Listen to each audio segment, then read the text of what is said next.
McLaren just revealed a Formula One car. So radical, even the drivers couldn't believe it.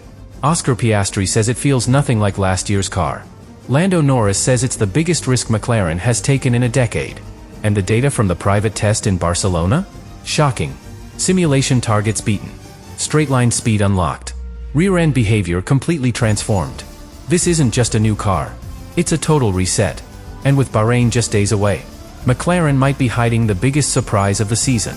Subscribe now, because what Piastri and Norris just revealed could flip the grid upside down. It didn't happen with a bang. There was no smoke, no countdown, no fireworks. Just a car, rolling out of the shadows. But the moment the MCL40 appeared, you could feel it. Something was different. This wasn't just another McLaren launch. It wasn't just a tweak. It was a declaration. McLaren is done playing safe. For months, there had been whispers. Talk of a more aggressive concept. A full overhaul of the floor. A new approach to cooling. But no one expected this. Tighter packaging. Radical side pod geometry. A visibly reworked rear end. Built around clean airflow. And maximum high-speed stability. It looked fast. But more than that, it looked angry. And then the drivers stepped up. You could hear it in Piastri's voice. You could see it in Norris's body language. They weren't reading from a script.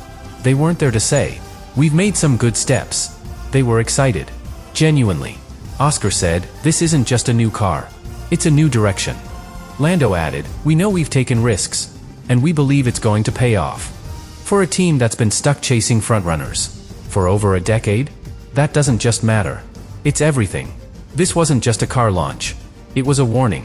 To Red Bull. To Ferrari. To Mercedes. McLaren is coming. And they're not following anymore. They're leading their own way. This wasn't a tweak. This wasn't a step forward. This was a leap. McLaren didn't just redesign the car. They redefined their philosophy. The first thing engineers noticed? The side pods. Gone are the conservative, sculpted shapes of last year. In their place? A far more aggressive undercut, designed to accelerate airflow under the body and feed the floor like never before. It's a clear signal. McLaren is going all in on maximizing ground effect. But that's just the start. Look at the rear. It's tighter, narrower, almost impossibly compact. How? Because they've restructured their internal cooling layout. Instead of wide radiators that compromise aerodynamics, they've moved components inward, pushing heat management to the limit. It's a massive risk. If it overheats, the concept fails. But if it holds, McLaren gains straight-line speed, without giving up cornering grip. That balance is what every team has been chasing since this aero era began. And the floor? That's where it gets wild. Heavily revised geometry, optimized Venturi tunnels, new edge wing treatments, designed to stabilize flow, even in dirty air. In simple terms, they want this car to stay planted where others lose confidence. And if that works, McLaren might finally have a weapon that performs not just in clean air, but in a real race. And here's the kicker. All of this was designed with Bahrain in mind. High degradation, high temperatures, low margin for error. The perfect place to test whether radical means revolutionary or regrettable. Barcelona wasn't a full public test. No laptime headlines. No camera crews chasing sector deltas. But for Norris and Piastri, those private runs revealed everything. And what they said afterward might be the most important part of this entire story. Let's start with Lando. He's driven every version of McLaren's turbo-hybrid era. He knows when a car has potential, and when it's going to make him fight for every tenth. But this time, he sounded different. He said the car was balanced, predictable, that he could lean on it through high-speed corners, without fear of sudden rear-end instability. His exact words? "I'm finally not waiting for it to snap. I can just drive." And if you've followed McLaren's struggles in recent years, you know how big that is. Because every car since 2019 has had one core issue: corner entry confidence. And now, it might finally be fixed. Then there's Oscar. Last season, he was the quiet assassin. Sharp in qualifying, cautious in wheel-to-wheel, but still searching, still adapting, still learning the car. Not anymore. Oscar said the new MCL40 feels natural. He's not second-guessing inputs, not fighting the balance. He's already exploring the limits. Because the feedback is instant. No delay, no gray zones, just a clear conversation between driver and machine. And here's the most revealing moment of all. Oscar confirmed that during long runs in Barcelona, he was able to match his own simulation targets, lap after lap, with minimal setup changes. That kind of consistency? That doesn't happen unless the car is talking to you. Unless it's finally, working with you, not against you. McLaren didn't make a scene. No purple sectors. No last-minute low-fuel runs. But Formula One is never blind. Every team watches each other. Telemetry, CCTV, trackside sensors. It's all there. And in Barcelona, those sensors picked up something no one expected. The MCL40 was consistent. Unusually consistent. Over a full stint, its degradation curve was flatter than expected. That means one thing: tire life. While others started to slide by lap 10, McLaren kept going. Corner speeds remained stable. Power delivery stayed clean. Even brake fade, a problem they battled last year, looked completely under control. Aerodynamicists who reviewed satellite overlays noticed another detail. The car wasn't bouncing. Not under heavy load. Not on turn-in. Not even in the high-speed chicane. The porpoising? Gone. That suggests massive improvements in floor control and ride stiffness. And if that's true, it means McLaren is extracting full ground effect without triggering instability. In this era, that's the dream. Now here's what's really getting under the skin of rival teams. McLaren's top speed was nearly 6 km/h higher than their equivalent spec from last year, without DRS, on a medium downforce setup. That means they're finding free speed. No sacrifice on downforce. No trick setups. Just raw aerodynamic efficiency. Teams like Aston Martin and Alpine are reportedly recalibrating their projections.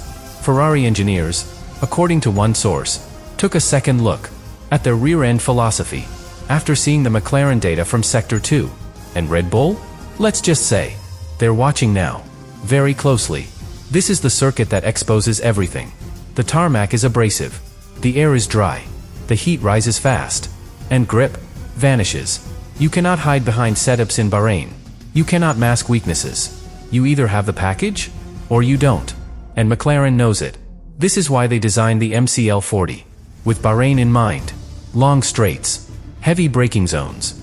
Traction on exit. Fast directional changes in Sector 2. It's a circuit that demands versatility. And punishes instability. For a car that's been rebuilt from the floor up, this is the ultimate test. Not over one lap, but over a full stint. In traffic. On degrading tires. Under pressure. If the car behaves as it did in Barcelona, if the tire wear holds, if the rear end stays planted, when the fuel burns off, then something massive happens. McLaren isn't just in the midfield fight. They're challenging for the front row. They're forcing Red Bull to watch mirrors. They're dragging Ferrari into battle. They're putting Mercedes on defense. But if it falters? If the cooling fails?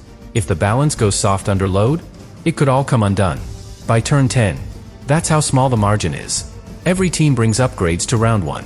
Every team hides something in testing. But McLaren? They've already shown enough to make the paddock nervous. Because this isn't hype. It's not marketing. It's numbers, behavior, driver feedback, consistency.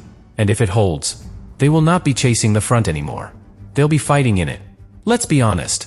McLaren has been rebuilding for a long time. From Honda heartbreak, to power unit switches, to aerodynamic resets. They've had flashes of brilliance, but never sustained fire. Until now. Because the MCL40? It's not just a bold concept for 2024. It's a preview, a test bed, a signal of intent. For 2026 and beyond. Everything they've done this year is future-focused. Thermal packaging? Designed with hybrid integration in mind. Aerodynamic surfaces? Built to maximize underbody flow. Exactly where 2026 rules are heading. Even the weight distribution and chassis stiffness have been modified to prepare for the next generation power units. They're not just building for the now. They're aiming for the next era. And that's not just strategy. It's survival. Because when the rules reset, so does the pecking order. And if McLaren gets this foundation right, they could do what Mercedes did in 2014. What Red Bull did in 2022. Start strong. Stay ahead. Dominate. And here's what's different this time. They're not rushing. They're not reacting. They're building momentum, one risk at a time. From the simulator team, to Andrea Stella's leadership, to the trust they're putting in 2 young drivers, who are growing together, Lap by lap, week by week, it all feels aligned. And in Formula One, alignment is rare, precious, dangerous to your rivals. When it finally clicks, testing means nothing if you're not ready for war. And in Bahrain, war comes fast. The lights go out, the field launches, and McLaren? They'll be right there, mid-pack, or front row. But they won't be alone. Ferrari's starting fast. Mercedes will want to control pace. Aston Martin could be wild in the first stint. And Red Bull? They'll be watching everything.